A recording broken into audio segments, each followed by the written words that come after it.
I'm Diego Pugliese.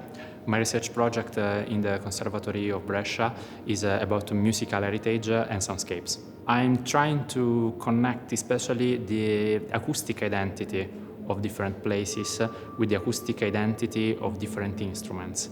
Focusing on both these fields at the same time, I'm trying to build up an atlas, a sort of atlas, with which my perspective is to be able to help teachers and students in the field of musicology, in the field of organology, whoever wants to study and perceive in a really different way the identity of the sound through history, stuck in time, perfectly preserved with a recording that is able to describe all the details of the sound in that place or that instrument in that specific moment of history.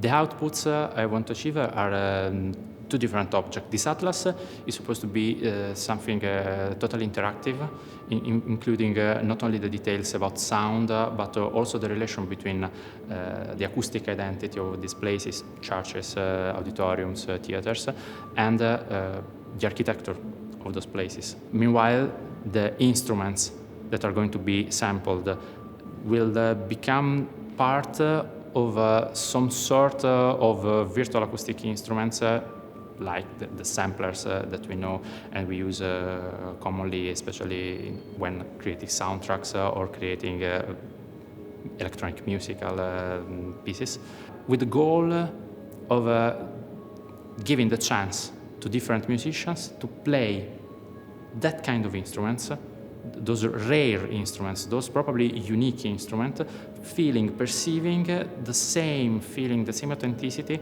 that the player that recorded them had the chance to.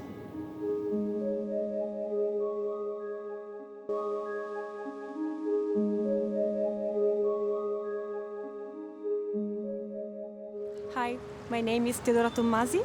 I'm a first-year student of PhD at Luca Marenzio Conservatorio in Brescia. I'm a musician devoted to early music. I play early harps and I sing. My project is about the famous Concerto delle Dame di Ferrara, a group of women that used to play and sing at the Ferrara court at the end of 16th century. What is fascinating is that, unfortunately, we don't have a lot of music about their repertoire. So my aim is to rebuild, to rediscover, to adapt the repertoire we have for this kind of ensemble. So what is nice is that I have to try on myself all the music experimental, so I will play and sing this repertoire.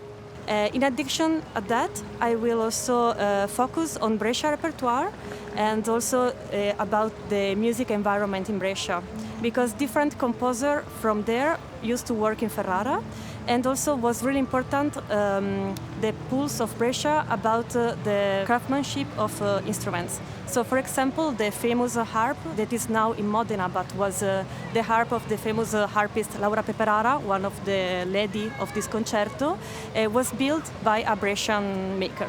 So there is this string connection, and until now it wasn't really studied. So I'm happy to do that.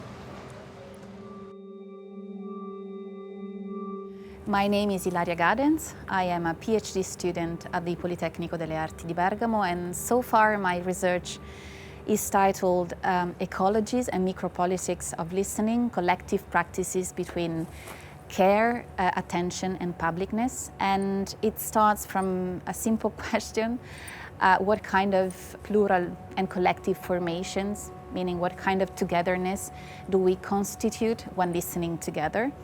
And this comes from the observation of a couple of phenomena. The algorithmic listening, which we are subjected to, and the very singular, atomizing kind of listening of podcasts today, for instance. And in the frame of my research project, I'm trying to develop or to understand how listening can be a field of curatorial experimentation. What I'm working right now is kind of a conceptual but also practical shift between understanding listening as a performance, kind of conceive listening in its performativity, meaning we do listen because we have to comply with a series, with a set of social rules and expectation, to understanding listening as dramaturgy. How do we facilitate, how we do orchestrate the many conditions that can bring people together in the listening. And I think that as a practice-based PhD student in research practice, I found very complicated to find like a border in my practice between the research and the practice, because I come from a quite extensive background in audio and radio production, and for me thinking through sound is a way to produce knowledge and to know. And so the way I'm working in audio really informed the way I do research, and what I do research now really is implicated and is really embedded in the way I make sound.